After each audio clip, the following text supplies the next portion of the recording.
What do you do with a fossil dinosaur footprint that steps into a fossil human footprint? We'll explore this on Revolution Against Evolution.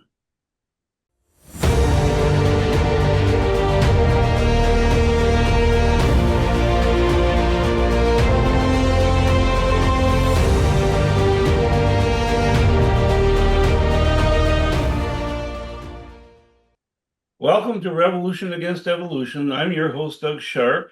And your co-host Rich Gear here as well. And well, Doug, I'm pretty excited about this. It's we're gonna show some couple of interviews we did with Carl Baugh and Dr. Carl Baugh, and we did in 2009, correct? We made a couple of trips out there, Yes. one in 2004 with a crew of people. We did a dinosaur footprint dig out there at that time. And then in 2009, we went with Jody Chakravarty. He was a director of the Creation Science Association India. So we are going to explore the two different fossil footprints that are, and some of the artifacts that Carl Baugh has in his museum. This show is about the Delk Track. The Delk Track was a Acrocanthosaurus footprint that stepped into a human footprint. And a little bit about what we did uh, earlier in 2004. They're on the just a little bit ways down from where the Taylor Trail is, which is Tell us a little bit what the Taylor Trail is. Just refresh for audiences to remember. it's a track sequence. It's in the riverbed of the Paluxy River, and you can see it only when the river is dry. Which it is right now, right? Well, I don't know, but Google Earth shows it dry. Okay. It was totally wet when we went down there in Yeah. 2009. I still remember that time when I was in that river with a $5,000 camera, and that that knucklehead Texan, he had a big snake, cottonmouth, water moccasin, chomping onto a fish, and I'm photographing, and I wasn't too. I'm out, and I'm very vulnerable. And he's hanging this thing up. The snake's about, I don't know, 8 feet long, however long it was. Felt like, and then the snake falls off lets go of the fish, swims right out, right between my legs. And all you can see is the camera moving all over the place. Because, man. And then, of course, Dr. Baugh, when he got back there, says, "Oh, those water moccasins, they're pretty aggressive." Oh yeah, thank you very much for that. But that was my experience in 2009. The river was very wet there in that year, and they said it was very uncommon. It usually is dry at the time of the year. What do you remember? What time of the year was it? August, July? When did we go down there? It was pretty much into the summer because it was like 150 Yeah, degrees or something like and it that. was still really overflowing with water, which is unusual. I just ran into this yesterday on some Facebook posting, and they showed the Delk Track, and all these comments, and all the arguments were so outdated and wrong. I couldn't believe it that people still that just do anything to grasp onto the fact that a dinosaur and a human footprint could never been together. But obviously, for us creationists, that's not a problem, Right. They bring up the idea that this was a carving right? or it was something that was misidentified, or even the creationists sometimes Oh dispute. yeah. And they said, well, this is something that could easily be made by Chinese fake artists, and so they bring up these improbable speculations of how to explain it away, and it's kind of amazing that is still prevalent. And once that you have spiral CAT scan evidence and everything else that Carl Baugh has done to prevent these arguments from being explained away. He'll So, talk about all that, right, Doug? yeah, he's going to talk Talks about about that. that, and I hope that you're going to enjoy our little time into that. It's a pleasure to bring out of safety deposit this incredible track. This may be the single most valuable artifact discovered to date. I had said that about the Meister Print some time ago, and that was true. The Meister Print is a human sandal print crushing trilobites, taken from the slate and assigned in that area of Utah 530 million years of evolutionary time. Of course, we understand there's no evidence whatsoever that vast amounts of evolutionary time have transpired. In fact, connecting all of the sedimentary layers at some point or another around the globe are polystrate fossils. Polystrate meaning they run from one stratum, one layer, to another layer, connecting them, meaning that while that particular fossil, normally a tender plant, was in place, the next layer was superimposed over the previous layer. This essentially means that the entire geologic column is connected into a very rapid time span in its formation, and the only plausible explanation for that is the global flood of Noah's day. But now to this particular track. This is the Delk Track.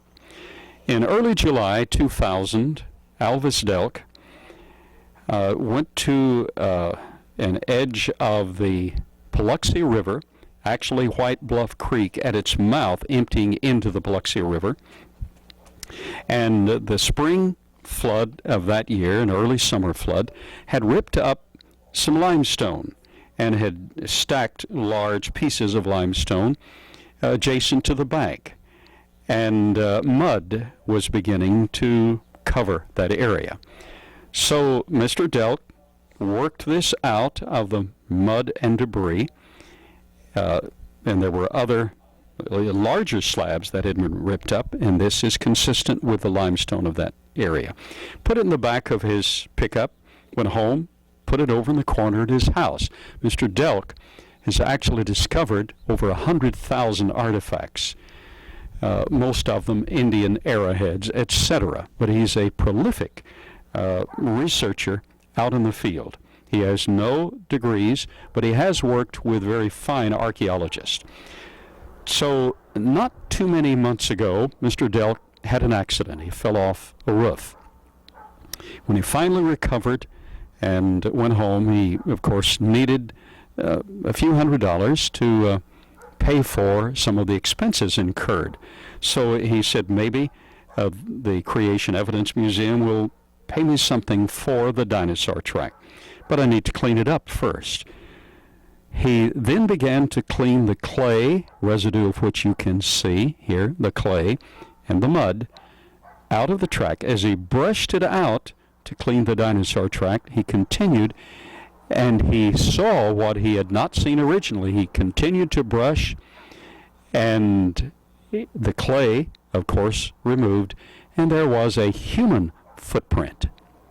Now, it was obvious that the man had stepped there first, and then the dinosaur had stepped on and intruded into his track. We know that because of the compression area here. Well, he brought it to us, and we made special arrangements to acquire it permanently. In the process, before making those arrangements, knowing that footprints can be fabricated, before making the final arrangements, I took this to a laboratory where a spiral CAT scan was performed. And in the laboratory, the technicians were rather ecstatic because it was very clear that we had compression under the dinosaur track. We had compression around the dinosaur track in these areas, indicating forward locomotion. But what gave them absolute excitement was the fact that under this track and around and ahead of the toes, we do have compression. We also have additional compression in this area that was compressed in the bottom of the track, and then the dinosaur compressed it more, pushing it up into the footprint. So this is genuine, this is genuine. What is this? This is a juvenile Acrocanthosaurus track. This is a human footprint. We have the heel, calcaneus and cuboid area. We have the medial section of the longitudinal arch disturbed, and that anomaly is very valuable. If everything is absolutely perfect, you wonder if it might be fabricated. But as I have already explained, this was not fabricated. You can carve footprints, but you cannot fabricate the density compression under the tracks and around the tracks and ahead of the tracks. So this is compressed, disturbing that medial arch. Here we have the ball of the print. The great toe digging deep, and in forward locomotion, the great toe is used for push-off. The second toe deeper than the adjacent toe, second, third, fourth, and little toe. We have the compression around these and ahead of these. Now, this track has been determined by two different laboratory procedures to have the compression. Not only compression density in the right areas. Therefore, we have no doubt this is absolutely genuine. In the Willett print that was taken from the park ledge before the park was ever chartered by Mr. O.W. Willett in the mid-1950s, the Willett print shows a human track of this same size stepping on a little dinosaur track, or pterodactyl cousin to the dinosaurs, living at the same time. So the man stepped on the dinosaur track. Here we have the man stepping first, the dinosaur stepping onto his track and intruding into the track. So between these, possibly the same individual. This was found approximately 1 mile away. Between these, we have established that man and dinosaur lived contemporaneously. Let's take a moment and measure the length of this print. The human footprint is 11 inches in length, the very same as the Willett track.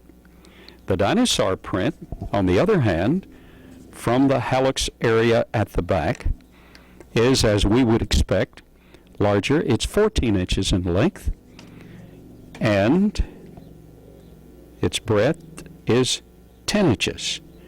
That's consistent with the profile of other Acrocanthosaurus tracks in the area. This track, in which a man stepped first and a dinosaur stepped in his track, verifies the biblical record of Job, chapter 40, verses 15 through 24. Behold now Behemoth, the dinosaur, and his relatives, which I made with thee. He eateth grass as an ox. And that passage does not describe him as an ox. It describes him as having a tail like an entire cedar tree and being the chief of the ways of God. But it does state that in his original design he was herbivorous rather than being carnivorous. Now, what does this do for evolutionary theory? This completely devastates evolutionary theory, because according to evolutionary scenario, this dinosaur Acrocanthosaurus roamed these mudflats around the Paluxy River near Glen Rose, Texas, about 110 million years ago.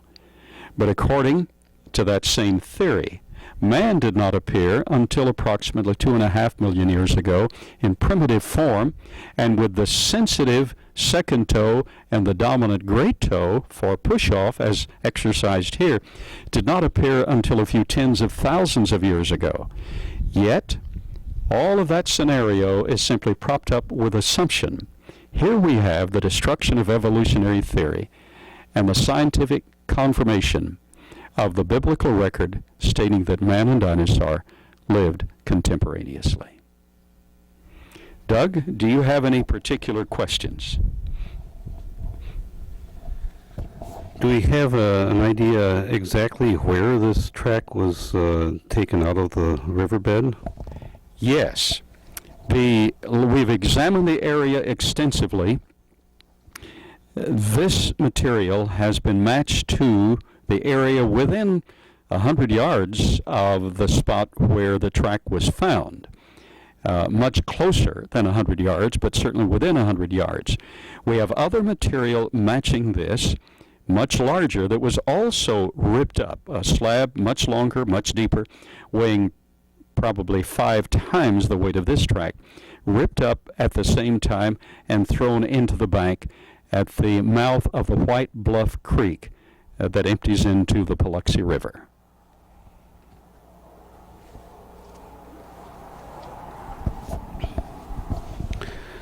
Is this part of a series of tracks? Do you believe that there's other tracks in this area that could match up with this particular one?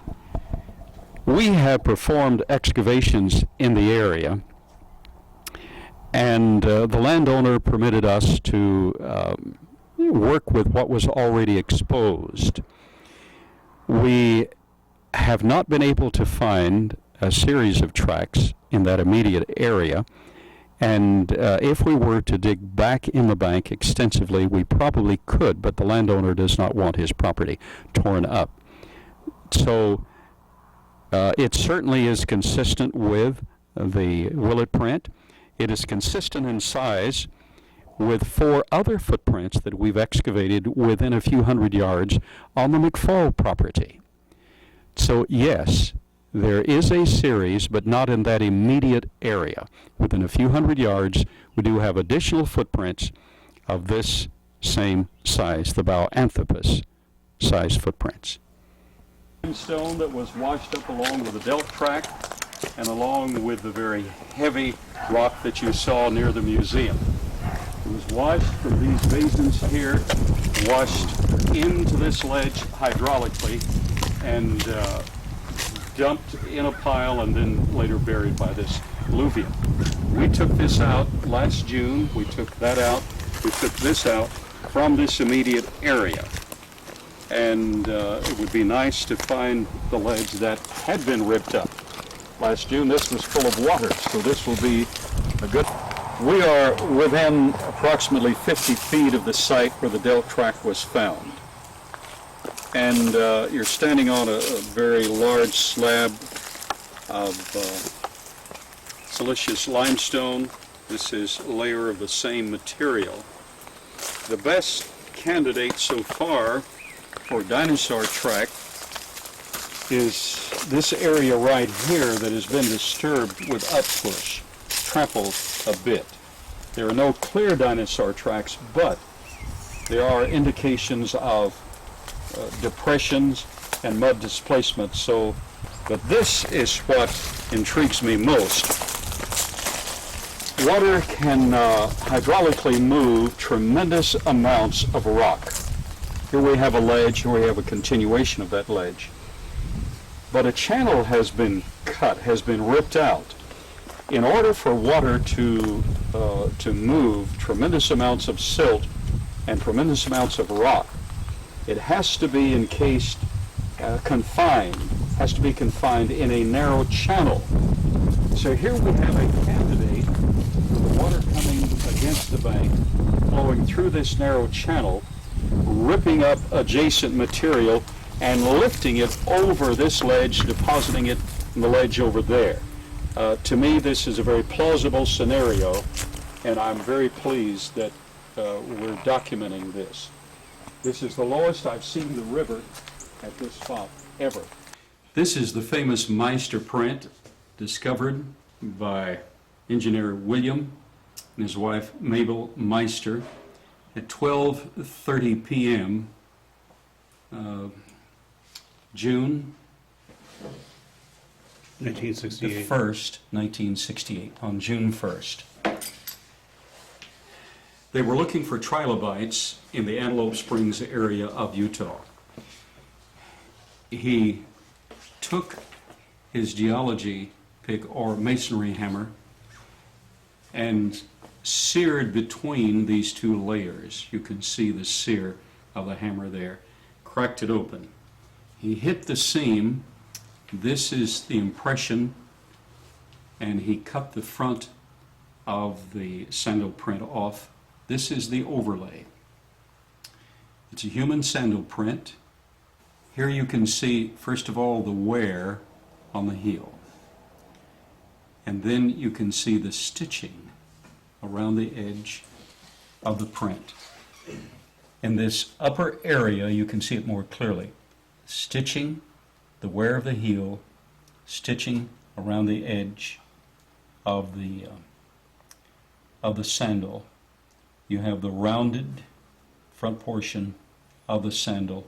That portion went on like this, but that was destroyed by the discovery itself. This is in shale, where he was looking for the Elrathia gingai trilobites. There's one there, there are tiny ones there, there's one here.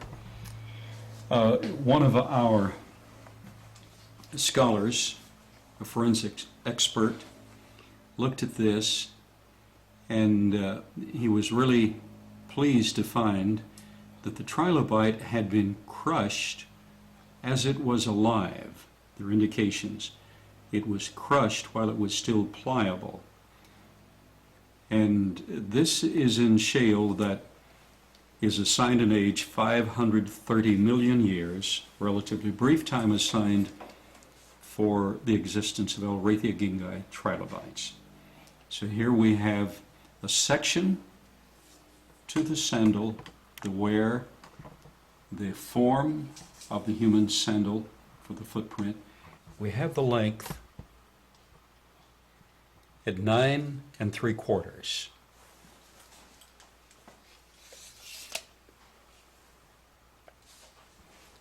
This is at essentially the bottom of the geologic column where the trilobites were found, and the top of the geologic column with the ultimate expression in humankind. This devastates evolutionary theory.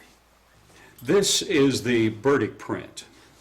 It is sectioned, as you can tell, and the actual footprint from the front of the great toe all the way to the heel in this area is 13 inches. It is the size of Shaquille O'Neal's foot. So when you see all of this scattered out, please don't take an inference from that the foot was this large. It was not. It was 13 inches in length. We have the great toe, the point of the second, third, fourth, and little. We have this, the front section of the foot, and then the neck of the toes, the bulk of the great toe here. This, of course, goes in between. We have the main section, and then the heel. We too have had this spiral CAT scanned, and it turns out that the compression is under the footprint.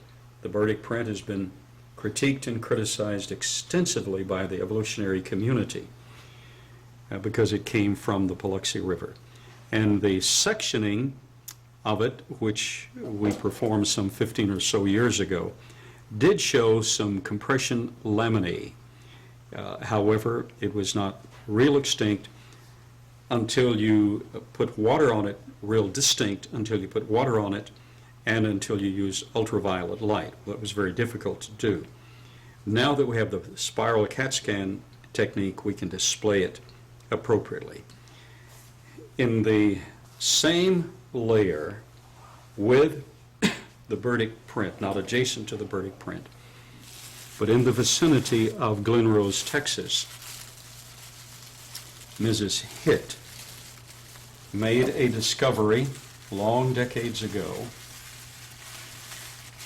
the human digit in Cretaceous rock.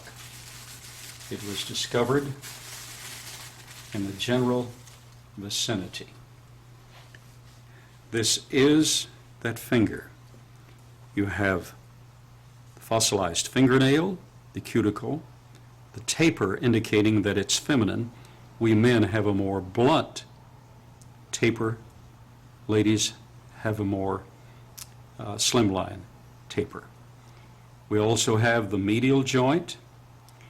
Now, when this was on display at a museum in Korea recently, unfortunately, they glued this together. We will be removing the glue. Inside, you see the different coloration and density of the fossilized cartilaginous ligaments.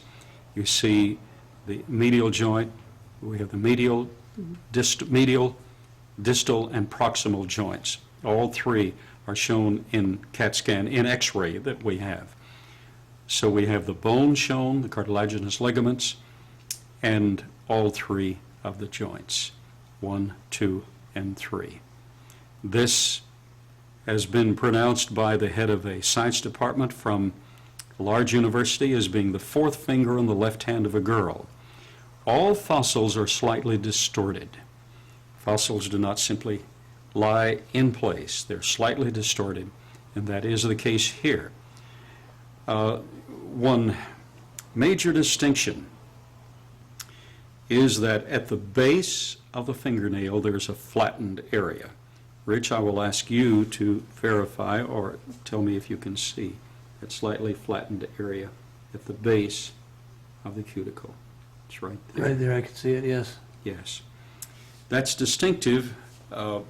Once every 28 days, a favorable bacterium for ladies, beneficial bacterium, causes the temporary flattening of the nail back near the cuticle area.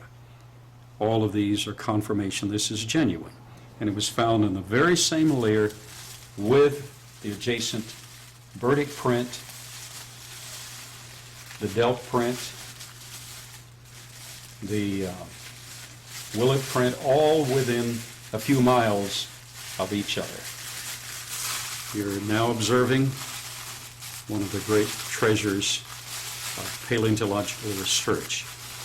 In my opinion, all of these fossils were deposited in the global flood of Noah's day.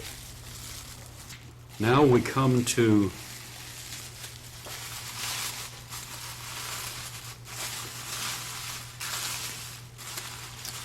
the cup in coal. This was found in 1918 by Frank Kennard in Sulphur City, Oklahoma, where he was shoveling coal into a furnace in the public works. It was a huge chunk of coal, too large to put in the furnace. He tried, took a sledge, hit it. Out of the middle of that chunk of coal fell this flask cup. Portion of the coal is still in place there. Unfortunately, he took the sides of the coal, which showed the full profile, and threw them in the fire, put this on a shelf, took it home. We acquired it some time ago. This is a treasure. He then wanted to know where the coal came from, and he found that the coal that he was using came from the Wilburton coal mines near Wilburton, Oklahoma. All of the coal of that area is assigned mid-Pennsylvanian, 295 million years in age. In our opinion, this is not 295 million years in age. The coal is not 295 million years in age. It was simply laid down during the worldwide flood of Noah's day, some 4,500 years ago. This is the Palo Pinto artifact. We acquired it about 15 years ago. It is in early Cretaceous rock that is assigned an age by evolutionary paradigm at approximately 110 million years old in the age, middle age of the Cretaceous dinosaurs. Little problem with that. This is a human handprint. We have not only the web there between the thumb and the index finger, but when we had one mold, we've only permitted one mold, latex mold, to be made of this. When the specialist pulled it out, he called me and he was still shaking. He said the fingernail recorded here in this the longest of the fingers. The fingernail recorded, and he said it was clipped, it was trimmed. We've had spiral CAT scans, x-rays actually run of this, showing the compression down and forward, so the individual thrust his hand forward. Not only do we have the handprint, but we have the thumbnail, which also was clipped. Those were not unintelligent people. The thumbnail recorded there. So we have the webbing, the thumbnail, the fingernail here, and the rest of them were above ground. above the surface. So this is corroborative evidence that man and dinosaur lived contemporaneously.